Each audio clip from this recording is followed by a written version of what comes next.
One of the new faces here in Cleveland, third overall pick, Trevor Bauer joining me. Trevor, first off, welcome to Cleveland. I know you haven't been here long, but first overall impression of the city, your new team, what are you thinking so far?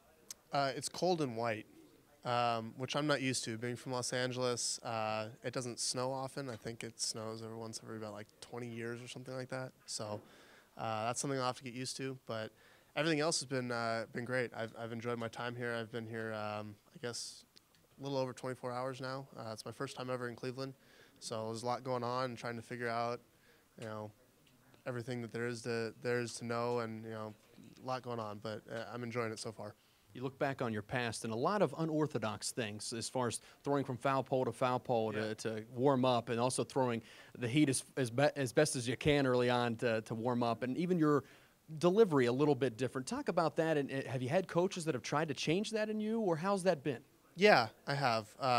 There's always people that are trying to change it, and not their fault. They were taught a certain way, and they know how to do things a certain way, and they're just trying to help me. That's kind of the way I look at it. Is I try to learn something from everyone that I'm around, and I know what works for me. I'm really in tune with my body and in my program, and I'm very open-minded as far as I try to find ways to improve. So if I listen to everybody, I try to find different things. Like if one person says a whole bunch of stuff that I don't agree with, and there's one little thing that he says, it's like, oh, no, that's awesome. I learned something today, and I'll take it and try to apply it and whatnot. But yeah, it's just kind of a process that's built up over really my whole career, from the time I started pitching way back when I think I threw my first pitch in a game when I was like 7 or something like that. I got brought in with bases loaded, nobody out, and it's like, here you go, kid. I was a first-year player on a team of mostly second-year players, and it was like, oh, here you go, mop up. And so that was my first experience with pitching, and it's kind of just built up since then. So it's kind of second nature to me. Another thing you like to do in your warm-up, a little different, you used to like to listen to music. Do you still do that, or what are you listening to, actually?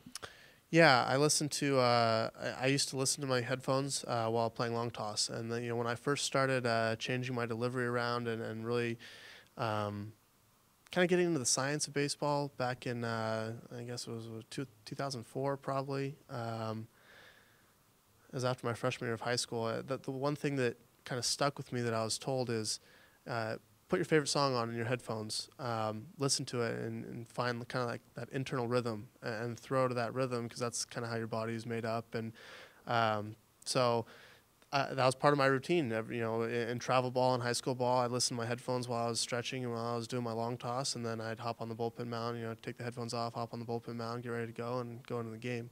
Pre-game, it's mostly heavy metal. So, like Amon Amarth, Disturbed, Kill Switch Engage, Haste the Day, Lamb of God, All That Remains. You can go down the list.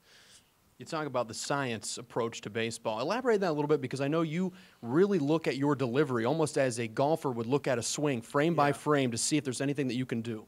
Yeah, that's the part of baseball I really enjoy, is the intellectual side, the learning part of it. Almost more so than the physical side. I really enjoy pushing myself to learn more and to apply myself, and the science behind it. And I was a mechanical engineering major at UCLA. My dad was a chemical engineer.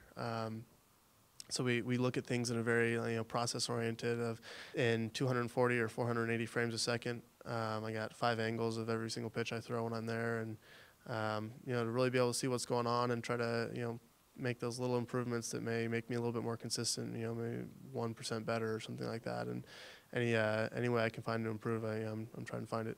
And you talk about every single pitch, and a lot of pitchers, that's 3 or 4. To you, it's actually closer to 10.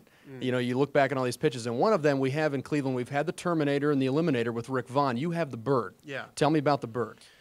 Well, it was kind of a pitch I developed with Jim Wagner, my pitching coach, and back in Los Angeles when I was in high school. My hands weren't big enough to throw a split finger fastball, and watching Kurt Schilling pitch, it was kind of one of those things where I was like, yeah, it's kind of a cool pitch. I might want to try to develop that. But I was trying to figure out a way to throw it, and my coach Jim came up and said, hey, try it this way. Throw it with your pointer finger and your ring finger.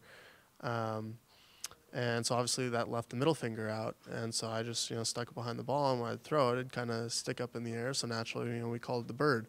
And then in trying to have fun with it and joke around about it. You know, if I threw it and it got hit real hard, we'd call it bird seed. And if I threw it and it was really a good pitch, we'd call it angry bird. And it's kind of just joking around about it and making some puns. Well, hopefully we'll see that angry bird here in Cleveland. Trevor, thanks for joining us. Headed to Arizona here. Trevor Bauer taking the mound for the Indians next season. Back to you.